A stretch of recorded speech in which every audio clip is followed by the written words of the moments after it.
മദ്യപിച്ച് പരിശോധന നടത്തിയ മോട്ടോർ വാഹന വകുപ്പ് ഉദ്യോഗസ്ഥനെ നാട്ടുകാർ തടഞ്ഞുവെച്ച് പോലീസിൽ ഏൽപ്പിച്ചു.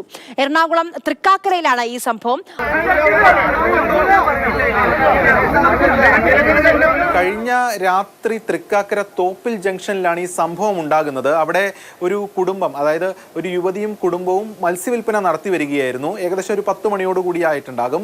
ആ ഘട്ടത്തിൽ ഒരാൾ വാഹനം നിർത്തുന്നു, അതിൽ നിന്ന് പുറത്തേക്ക് ഇറങ്ങുന്നു. തുടർന്ന് ഈ യുവതിയോട് ഈ തട്ടിലാണ് മത്സ്യം വിൽക്കുന്നത്, അതിന് തൊട്ടിപ്പുറത്ത് ഒരു ഓട്ടോറിക്ഷ കിടപ്പുണ്ട്, ഇത് ആരുടെ ഓട്ടോയാണ് എന്ന് ചോദിക്കുന്നു. ഇത് ഭർത്താവിൻ്റെ ഓട്ടോയാണെന്ന് പറയുമ്പോൾ ഈ ഓട്ടോയുമായി ബന്ധപ്പെട്ട ഒരു പരാതിയുണ്ട്. ഇത് വാഹനങ്ങൾ അല്ലെങ്കിൽ ഇത് യാത്രക്കാരെ കയറ്റേണ്ട വാഹനത്തിൽ ഗുഡ്സ് കയറ്റിയെന്ന പരാതിയുണ്ട്. അതിൽ പിഴയടയ്ക്കണം എന്ന് ആവശ്യപ്പെടുന്നു. ഈ ഘട്ടത്തിൽ ഈ സംസാരിക്കുന്നതിൽ പന്തികേട് തോന്നി. അതോടൊപ്പം തന്നെ നാട്ടുകാർ ഉൾപ്പെടെയുള്ളവർ ഇടപെട്ടു. അപ്പോൾ അങ്ങനെയാണ് ഇദ്ദേഹം മദ്യപിച്ചിട്ടുണ്ട് എന്ന് മനസ്സിലാകുന്നത്. യൂണിഫോമിലായിരുന്നില്ല. തുടർന്ന് പോലീസിനെ വിളിച്ചു വരുത്തി. പോലീസ് എത്തിയ ഘട്ടത്തിൽ ആണ് പരിശോധന നടത്തിയപ്പോൾ മദ്യപിച്ചിട്ടുണ്ട് എന്ന് ബോധ്യമായി. നമ്മൾ തൃക്കാക്കര പോലീസുമായി ബന്ധപ്പെട്ടിരുന്നു. എന്തായാലും ഈ മോട്ടോർ വാഹന വകുപ്പ് ഉദ്യോഗസ്ഥനെതിരെ കേസെടുത്തിട്ടുണ്ട്. ബിനു എന്നാണ് ഇദ്ദേഹത്തിന്റെ പേര്. മദ്യപിച്ച് വാഹനം ഓടിച്ചതിനാണ് നിലവിൽ കേസെടുത്തിരിക്കുന്നത്.